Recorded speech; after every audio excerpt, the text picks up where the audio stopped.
ense suyagi, os oksipitali deb aytiladi. Mana chegarasi, qaranglar.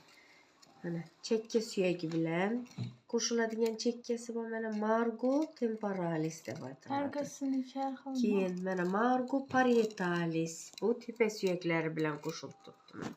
Keyin panasimon suyakning tanasi bilan qo'shilgan joyi pars basilaris deb aytiladi. Asosiy qismida, ya'ni chunki panasimon suyak asosiy suyak.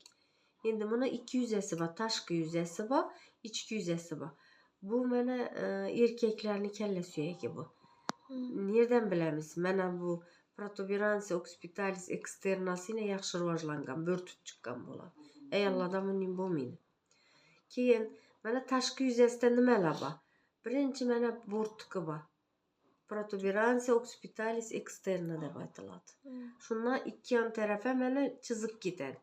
Liniya nohi superior, yuqorgi chiziq, mana yuqorgi chiziq. Liniya nohi inferior, pastki chiziq. Eng yuqorida ham bor mana.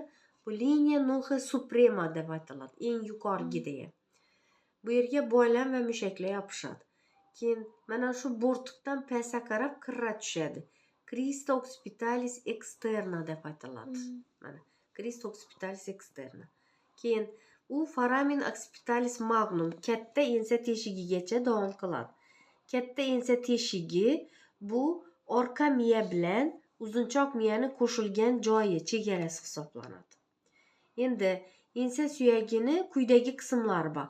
Pallasi, mana pallasi, squama occipitalis deb aytiladi.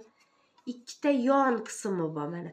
Pars lateralis deyiladi va asosiy qismi pars basilaris deyiladi. Pallasida mana shu chiziqlar bor mana. Liniya nohi suprema, liniya nohi superior, liniya nohi inferior, protuberansiya occipitalis externa. Bunga yopishadi gardon bo'ylami. Mana kallangizni pastga engiltirsangizlar, orqada bir narsa tortiladi. Tortildimi? Ana shu tortilib turgan bo'ylam 7-bo'yin umurtqasidan boshlanadi va mana shu yerga yopishadi.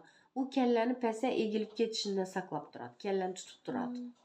Gardon bo'ylami ligamentum nuxi deb aytiladi. Keyin crista occipitalis externasi bor mana. Keyin foramen occipitalis magnum bor. Endi yon qismlarda nimalar bor? Yon qismlarda mana condylus occipitalis. Bu bo'g'im tepachasi deyiladi. Bu bo'g'im tepachasiga birinchi bo'yin umurtqasi bilan bo'g'im hosil qiladi. Keyin fossa condylus mana fossa condylus chuqurchasi va canalis condylusga davom qiladi. Canalis condylusdan emissar bu mana yon qismi.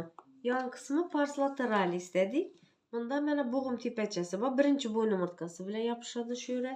Keyin bir de fossa condylus bayna chuqurchasi. Keyin canalis condylus bayna teshik. Shundan emissar venalar o'tadi deysizlar.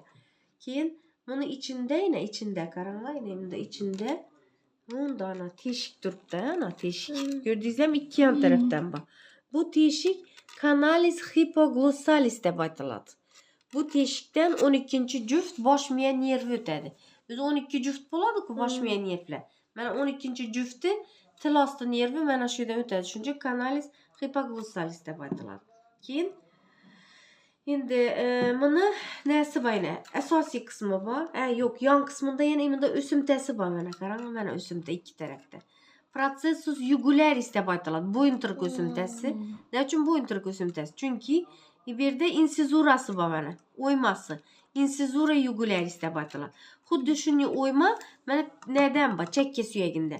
Ikkisi qo'shilib bunda teshik hosil bo'ladi. Ko'rdingizlarmi ikkinchini? Foramen jugulari deb aytiladi. Bu foramen jugularidan 9-juft nerv, 10-juft nerv, 11-juft nerv o'tadi. Tushundingizlarmi? Foramen jugulari. Ya'ni insizura jugularis ensada bor, insizura jugularis chakkada bor. Ikkalasi qo'shilib teshik hosil bo'ladi. Bu teshikdan 9, 10, 11-juft nerv o'tadi.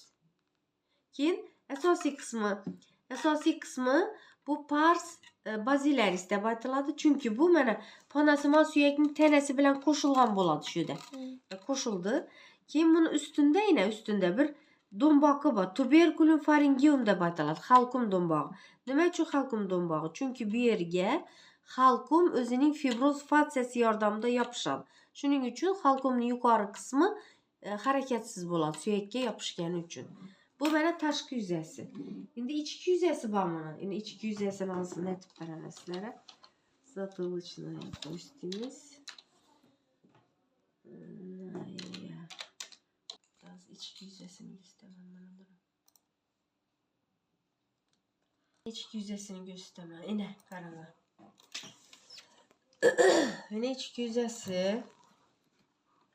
Yine. İçki yüzəsində façası interna, mənə pəlləsi, iki də yan qismi, mənə əsasi qismi. Tənəsi bilən qoşuladı panasman suyəkinin, tənəsi bilən qoşuladığın joyi. İçki yüzəsi də qaranla. Xaçsıman tepelik bak. Xaç deyən Uruslanın kresi bak o. Şunu xaç deyib aytılar. Şunun için bunu xaçsıman tepelik deyib aytılar. Bu eminensiya cruciformis deyilədi. Xaçsıman tepelik. Ortadaki burtka protuberansiya occipitalis interna. Yani taşkarısı da eksterna var idi ki. İçkərisi də protuberansiya occipitalis internası var. Ki ondan iget gider mənə. Sulcus sinus sagittalis superior. Tepe suyegine doğum kılıp gider. Ki peste karab kırra gider. Cris occipitalis interna. Tepelik bilen kırranın farkı var. Tepelik diyen, burtuk diyen, kırra diyen. Bu bir çizik diyeyim bu çıkar. Bu kırra emas bu. Bu iget bu. İget ne bu? İget diyeni çukalak buladı. Resmi salma bak bu. Yine karık var mı? Paxta tergende karık bulan. Şu iget de baytıladı şuna. Çukalak buladı. Böyle. Sulcus sinus sagittalis superior. Sulcus sinus transversi. Yani iki yan tarafa giderdi. Kündelen iget. Kim peste giderdi? Kırra. Bu kırra bu. Bu iget emas men. Cris occipitalis interna de baytıladı. Keyin bir de yine tuberculum jugulari var. Tuberculum jugulari de bir de ne joylashadi? Tügün. Yani nervlerini tügünün joylashadi. Şundan hasıl bo'lgan bu. Tuberculum jugulari deb aytiladi. Yani 9-10 juft nervlerini tügünleri joylashadi. Processus jugularisi var. Ya aytmadim ki tashqaridan. Ki insizura jugularisi var mana. Insizura jugularisi var. Ki bu tanasi pars basilaris. Bu panasmal suyakning tanasi bilan qo'shilgan joyi hisoblanadi.